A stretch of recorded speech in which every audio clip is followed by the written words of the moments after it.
Oh yeah. The door is like one of those push magnets, you know. So you push it in, and then it slides open.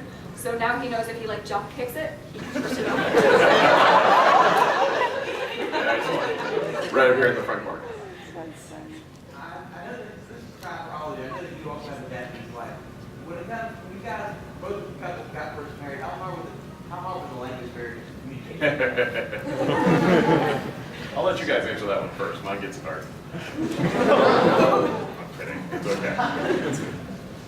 No? Don't want to go first? All right. So when I was first dating my ex-wife, we were married for 15 years, but when I was first dating her, something happens when you're a foreign person in Japan. You get, because you're different, right? You're automatically a little more attractive.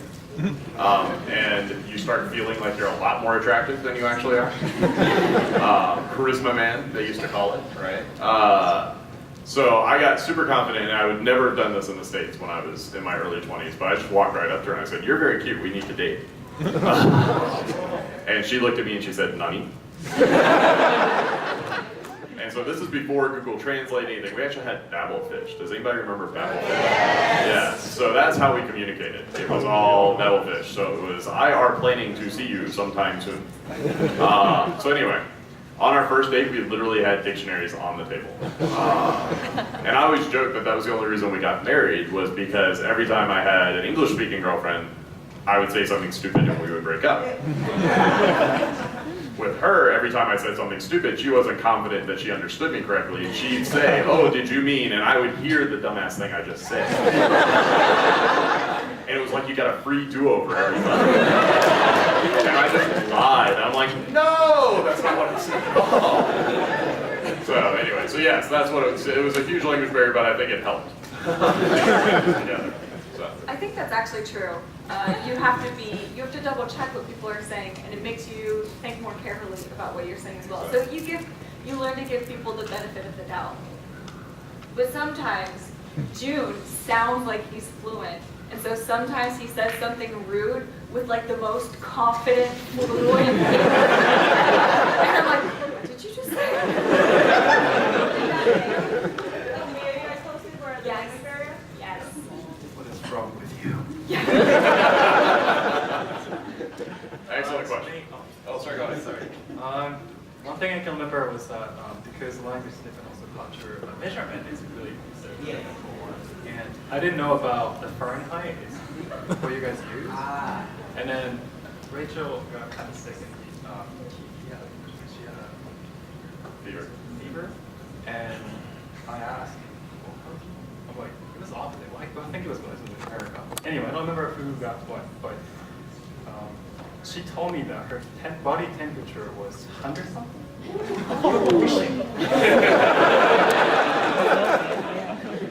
believe what she was saying. 100 degrees Celsius is when water boils. Oh, fun fact, by the way, the average body temperature in America, we say is what, like 98.6, but in Japan it's lower than that. 32.7. I'm not sure what that converts to, but if you convert it, it's lower than what our average is, like 96 or something, which I thought was. Because they're skinnier. Excellent. Right up here on the front corner. All right. So have you tried one of those trash cans that you step on the pedal and it opens the lid to see if you can stop cooking?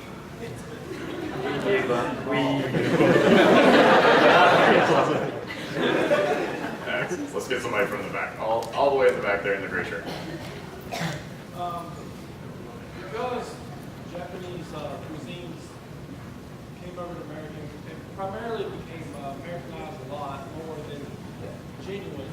Do you see a lot of that with American foods more often in Japan now, or are they trying to make it more authentic, just like you would get it here from people that have to move for work or just for a period of time? So when we look at the Japanese food that came to the States, obviously it's been Americanized, right? So in reverse, do you see that American food that has gone to Japan? Do you think that it's changed for Japanese tastes? As an expert on American food, they have definitely Japanized it. A lot of you can get burgers in Japan. Like burger restaurants aren't as common as they are here. You kind of have to go out of your way to find one, unless it's one of the fast food chains. But they mix it with things like wheat or egg, so it doesn't taste as meaty as a burger here. So every time you try a burger in Japan, it's a little bit disappointing. I never tried, I don't think I would ever try, but Japanese people, some people put corns and squid on the pizza. Yeah, that's just about right. Oh, Yeah, Rachel and I were actually talking about this on the bus for dinner last night, about the lack of decent burgers in Japan.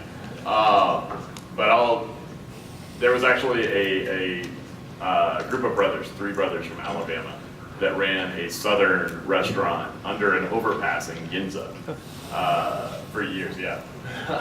And that was where I would go for Thanksgiving every year.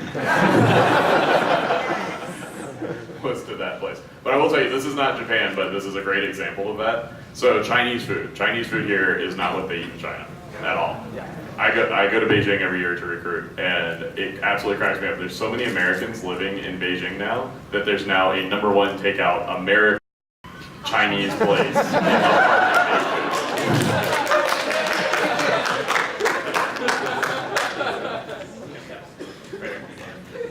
where I felt if we pushed, we could make it into full time. So I just went straight into working on that only.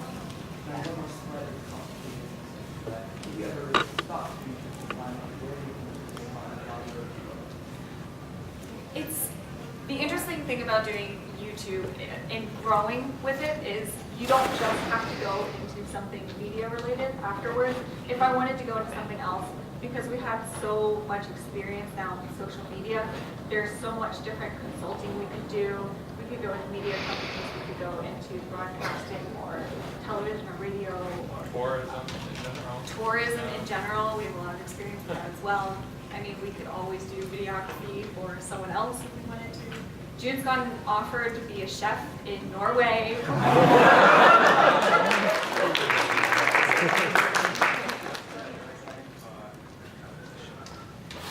Oh, Jackson Galaxy. I would probably go try myself under. You'd be a cat whisperer. That was the joke I was going to make with cat trainer.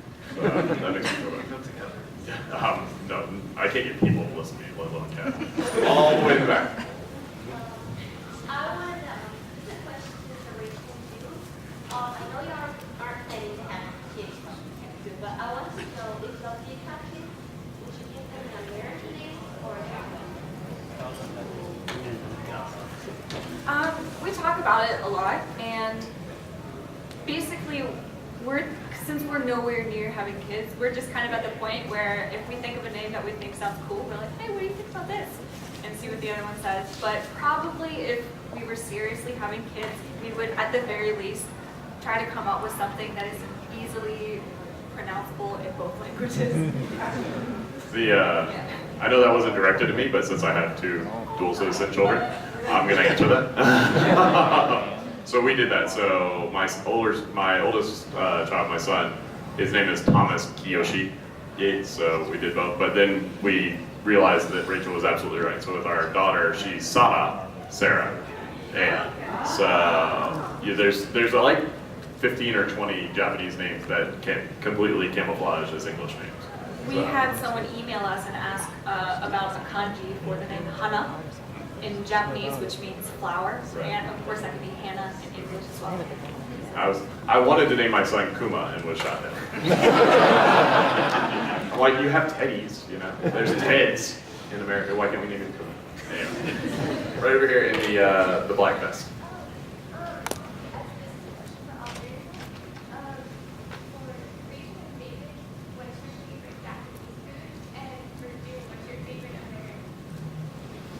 I love that my joke stuck so well. She called me David. I'm actually JK. No, Dave Vincent's a real Seiyu famous guy that I was mistaken.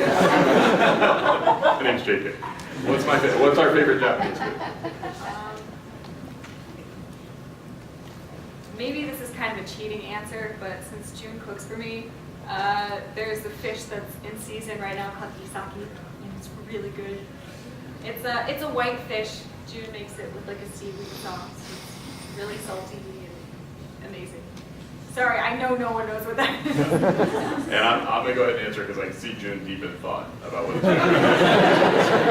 I'm gonna give you a little extra time. Mine's the cheesiest answer, and those of you who have come to my panels probably know the answer because I talk about it a lot, and I follow them on Facebook and on Twitter. There is a fast food, or a convenience store, fast food. The convenience store is called Lawson Station, and it's the best convenience store in the world. Yes. And it's Karage-kun. They're the best chicken nuggets ever. I don't know what they do, if they coat them with crack or what. But they are absolutely the most amazing, and there's always a special flavor. Every time I go back to Japan twice a year for work. Every time I go, there's a new flavor, and the last one was a curry flavor, and it was a pork curry chicken nugget. I love the confluence of animal taste. So yes. There's a chain called Jimmy John's.